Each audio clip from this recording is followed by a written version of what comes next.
Good morning all. સો આપણે એક lecture I think miss થઈ ગયો હતો ગયા વીકનો, બરાબર. સો આજથી આપણે સ્ટાર્ટ કરીએ છીએ હાર્બર એન્ડ એરપોર્ટ એન્જિનિયરિંગ, બરાબર.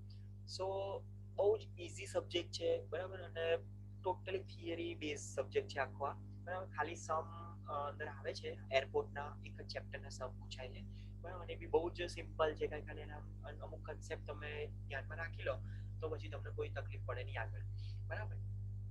સો ટોટલ બે પાર્ટમાં આખો આપણો સબ્જેક્ટ છે, harbour engineering and airport engineering, બરાબર. So what is a harbour, બરાબર. આપણે એવું કહી શકીએ કે ડોક અને હાર્બર વચ્ચે ઘણો ફેર હોય છે, બરાબર. સો હાર્બર એટલે કાઇન્ડ ઓફ એવી ફેસિલિટી કે જે જગ્યાએ તમારે શિપનું બર્થિંગ અને અનબર્થિંગ લોડિંગ ઓર અનલોડિંગ તમે કરાવી શકો, બરાબર.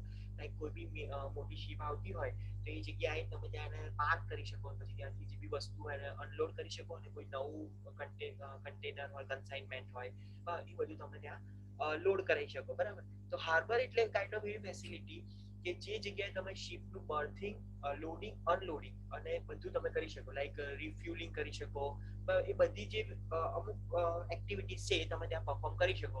તો એ જે લોકેશન છે એને કહેવાય આપણે harbour. So what is a dock? ડોકમાં બી આ બધી જ વસ્તુઓ તમે અંદર થઈ શકે, બરાબર. એમાં અમુક ફેસિલિટીઝ થોડી તમારે વધારે મળે તમને, બરાબર. સો ધ હાર્બર એન્જિનિયરિંગ માં history of water transportation at world level, બરાબર. કે લાઈક આપણે ઇન્ડસ વેલી સિવિલાઇઝેશન થી વાત કરતા હોઈએ, બરાબર, તો ત્યાંથી લઈ અને અત્યાર સુધી લાઈક જે વોટર ટ્રાન્સપોર્ટ છે, it is the world oldest mode of transportation, બરાબર. કે લાઈક ઇન્ડસ વેલી સિવિલાઇઝેશનમાં બી જે લોથલ છે, બરાબર, એ સૌથી જૂનામાં જૂનું હાર્બર હતું આપણું, કે જેથી ત્યાંના એ ટાઈમના લોકો ઇજિપ્શિયન લોકો સાથે એ રીતે કોન્ટેક્ટમાં રહેતા હતા કે ગુડ્સની એ રીતે આપલે કરતા હતા, બરાબર. સો હિસ્ટ્રી ઓફ વોટર ટ્રાન્સપોર્ટેશન, બરાબર. Classification of harbour, natural and artificial, બરાબર, કે નેચરલ હાર્બર કોને કહી શકો, આર્ટિફિશિયલ હાર્બર કોને કહી શકો, બરાબર. બરાબર.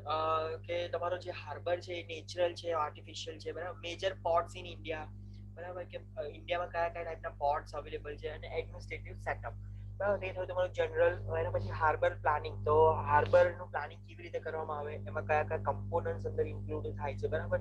લાઈક બ્રેક વોટર છે, જેટીસ છે, વેટ ડોક છે, ડ્રાય ડોક છે, પછી ક્વે વોલ છે, બરાબર છે. એ બધું તમારા હાર્બર કમ્પોનન્ટ્સમાં આવશે. શિપ કેરેક્ટરિસ્ટિક, શિપ જે છે, બરાબર, એની કેરેક્ટરિસ્ટિક કેવી છે કે પોર્ટ સાઇડ કયું કહેવાય, સ્ટારબોર્ડ સાઇડ કયું કહેવાય, બરાબર, કીલ કોને કહેવાય, બરાબર. પછી મેક્સિમમ ટનેજ વેટ કોને કહેવાય, ગ્રોસ ટનેજ વેટ કોને કહેવાય, નેટ ટનેજ વેટ કોને કહેવાય, એ બધી એને ટર્મિનોલોજીસ આવશે તમારી ship કેરેક્ટરિસ્ટિકમાં.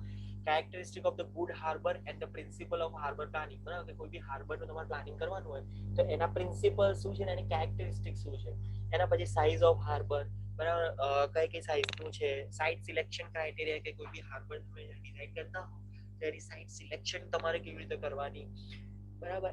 Site selection criteria and the layout of harbour, surveys to be carried out for the harbour planning, બરાબર. કયા કયા ટાઈપના સર્વેસ કરવામાં આવે જ્યારે બી હાર્બરનું ડિઝાઇન કરવાની હોય ત્યારે, બરાબર.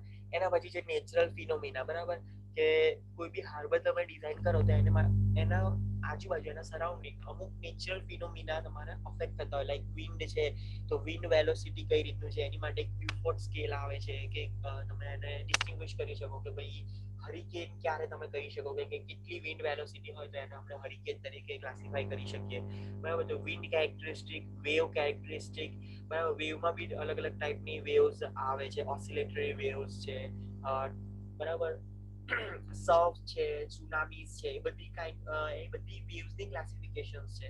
એના પછી tide formation and current phenomena, બરાબર, કે ટાઇડ કેવી રીતના આવી છે, કે low tide, high tide, deep tide, બરાબર. એ બધું તમારે આવે. Tide formation and the current phenomena, their generation characteristic and effect on the marine structures, બરાબર. કરંટ ફિનોમિના જે છે, બરાબર, તો એનું જનરેશન કેવી રીતે થાય છે અને એની મરીન સ્ટ્રક્ચર ઉપર અફેક્ટ કેવી રીતે કરે છે, બરાબર. સિલ્ટિંગ, ઇરોશન એન્ડ લિટરલ ડ્રિફ્ટ, બરાબર, કે સિલ્ટિંગ થાય તો કઈ રીતે વસ્તુ આવે, ઇરોશન અને લિટરલ ડ્રિફ્ટ કે કઈ રીતનું હોય છે, બરાબર. એ થયું તમારું નેચરલ ફિનોમિના. એના પછી છે મરીન સ્ટ્રક્ચર તમારું, general design aspect, breakwater, બરાબર. તો કયા કયા ટાઈપના? 3 ટાઈપના ટોટલ બ્રેક વોટર આવે છે. Vertical mount type, rubble rubble stone type અને કમ્પોઝાઇટ ટાઈપ, બરાબર. તે ટાઈપ 3 ટાઈપ્સના બ્રેક વોટર તમારે આવે છે. એના ફંક્શન શું છે, એની જનરલ ડિઝાઇન પ્રિન્સિપલ શું છે, બરાબર.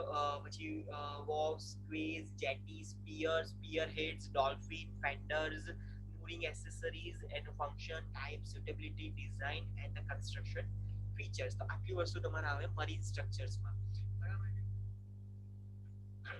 એના પછી આવે ડોક એન્ડ લોક, બરાબર. ટાઇડલ બેઝિન, વેટ ડોક હોય તો એનો પર્પસ શું, ડ્રાય ડોક છે તો એનો પર્પસ શું, બરાબર. પછી લોક ગેટ્સ છે તો એનો કેવી રીતે કરવામાં આવે, કે જે બી ડોક છે એમાં લોકિંગ સિસ્ટમ કેવી રીતે હોય, બરાબર. રિપેર ડોક છે, ગ્રેવિંગ ડોક છે, ફ્લોટિંગ ડોક છે, બરાબર. એ બધાનું ઇમ્પોર્ટન્સ શું અને શેના માટે યુઝ કરવામાં આવે, બરાબર. એ વસ્તુ તમારે ભણવાની આવશે ડોક્સ એન્ડ લોક્સમાં, બરાબર. એના પછી છે port amenities and the navigational aids, બરાબર. કે પોર્ટ એમિનિટીઝ કે ભાઈ ફેરી છે, જે આપણે વાત કરીએ રો ફેરી અત્યારે ચાલે છે દહેજ ને ઘોઘા બંદર વચ્ચે, બરાબર.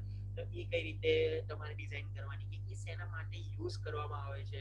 Transfer bridges, floating landing stages, transit shed, warehouses, cold storage, aprons, cargo handling equipment, purposes and general description, channel and entrance demarcation, bios, beacons, light house, electronic communication devices, lighthouse electronic communication devices, બરાબર.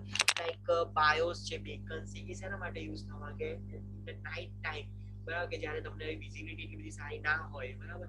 તો એ વખતે bios છે, beacons છે, કે જેથી તમને એક navigational facility provide કરી શકો તમે, કે જેથી શિપ પ્રોપર હાર્બરમાં બર્થ થઈ શકે. તો bios, beacon, lighthouse, electronic communication devices, એ બધું તમારે આ ચેપ્ટરમાં ભણવામાં આવશે. Port amenities and navigational aids, બરાબર. એના પછી હાર્બર મેન્ટેનન્સ, કોસ્ટલ પ્રોટેક્શન નો એનો પર્પસ શું છે, એના કયા કયા ડિવાઇસીસ છે, ડ્રેજિંગ કઈ રીતે કરવાનું આવે, કે ડ્રેજિંગ કેમ કરવાનું આવે, એની મેથોડોલોજી શું છે, બરાબર છે. Dredger types, suitability, disposal of dredged materials, mechanical and hydraulic dredgers, બરાબર. તો આ તમારે આટલી વસ્તુ તમારે આવશે હાર્બર એન્જિનિયરિંગમાં ભણવાની, બરાબર. એના પછી છે તમારે airport engineering. So airport engineering માં કઈ વસ્તુ, સૌથી પહેલા general history of the airport, air transportation, બરાબર. Development, policy of air transportation, aircraft ની characteristic, aerodromes, air transport authorities કઈ કઈ છે, જેમ કે આપણે ઇન્ડિયામાં એઆઈએ છે, એએઆઈ છે, સોરી. પછી એવી રીતે યુએસએ માં એફડબલ્યુ છે, ફેડરલ એવિએશન એસોસિએશન, બરાબર છે. Air transport activities, aircraft and its characteristic, airport classification as per the ICAO. So ICAO International Civil Aviation Organization, બરાબર, કે જેનું મેઇન હેડક્વાર્ટર કેનેડામાં છે, અને આખા વર્લ્ડમાં તમારે જે બી એરપોર્ટ ડિઝાઇન થાય છે એના દરેકના રૂલ્સ રેગ્યુલેશન બધું જ ICAO ડિસાઇડ કરે, બરાબર. એને એ પ્રમાણે ક્લાસિફાઈડ કરે. તો એરપોર્ટના classification like ABCDE, class D છે, ક્લાસ ઈ છે, કે કઈ રીતનું છે, બધું જ તમારે આ ચેપ્ટરમાં ભણવાનું આવે. એના પછી છે એરપોર્ટ પ્લાનિંગ, બરાબર. એરપોર્ટ પ્લાનિંગમાં રિજનલ પ્લાનિંગ કન્સેપ્ટ એના advantages, location and the planning of airport as per the ICAO and FAA recommendation, airport element, બરાબર. તો એરપોર્ટ એલિમેન્ટમાં કઈ કઈ વસ્તુ આવશે, airfield, terminal area, obstruction, approach zone, zoning bylaws, airport capacity, airport size and site selection, estimation of estimation of future air traffic, development of new airport, requirement of an ideal airport layout. તો આ બધું થયું તમારું airport પ્લાનિંગમાં. એના પછી છે runway design, કે ભાઈ રનવે તમે બનાવો તો એમાં કઈ કઈ વસ્તુ તમારે ડિઝાઇન કરવાની આવે. વિન્ડોઝ ડાયાગ્રામ છે, બરાબર. વ્યૂપોર્ટ સ્કેલ છે, orientation of runway, wind coverage, cross wind component, factors affecting runway length, basic runway length and correction to the runway length, બરાબર. કે બેઝિક રનવે લેન્થ આપણે કરી દીધી હોય, એના પછી કરેક્શન ના સમ છે, આખા કરેક્શન કેવી રીતે રનવે લેન્થમાં કરેક્શન કેવી રીતે કરવાની, like due to elevation, due to gradient, due to temperature, ત્રણના કરેક્શન આવે તમારે, બરાબર. એ તમે જ્યારે સમ આવશે ત્યારે આપણે સમજી લઈશું. Runway geometrics and the runway patterns, runway marking, threshold limit and cross section of the runway, runway marking કેવી રીતે કરવાનું, એ બધું તમારે ધ્યાનમાં રાખવાનું આવે. એના પછીનો ચેપ્ટર છે ટેક્સીવે ડિઝાઇન. ટેક્સીવે ડિઝાઇનમાં જનરલી તમારે ટેક્સીવેની ડિઝાઇન કરવાની આવે, કે જેથી તમારા હેંગર ઉપરથી લઈ તમારું જે એરક્રાફ્ટ મૂવ થઈ અને રનવે પર જાય તો એ વચ્ચેનો જે પોર્શન છે એને કહેવાય તમારો ટેક્સીવે. તો એનો લેઆઉટ શું છે, controlling factors of the taxiway geometric elements, exit way, location and geometrics, holding apron, turnaround facilities, aprons, location size, gate position, aircraft, parking configuration and parking systems, hangar size, site selection, planning and design consideration, fuel storage area, blast pad, and the wind direction indicator.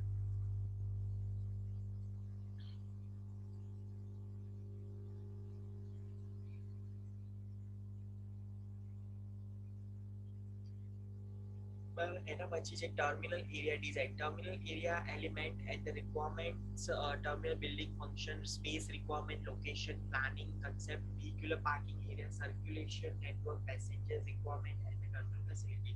એના પછી છે grading and drainage, કે તમારું જે airport છે એનું grading drainage કઈ રીતનું તમારે આપવાનું છે, બરાબર, એમાં કઈ કઈ વસ્તુ ધ્યાનમાં રાખવાની, એ બધી વસ્તુ તમારે આવે. Air traffic control and visual aids, બરાબર, કોઈ બી નેવિગેશનલ ફેસિલિટીઝ છે, બરાબર, લાઈક IAR છે, VAR છે, વિઝ્યુઅલ એર રેગ્યુલેશન્સ છે, ઇન્ફોર્મેશન ફ્લાઇટ લેન્ડિંગ સિસ્ટમ છે, ILS છે, બરાબર છે. એ બધી જ વસ્તુ તમારે એના દરેક કમ્પોનન્ટ્સ તમારે આ ચેપ્ટરમાં ભણવાના આવશે, બરાબર.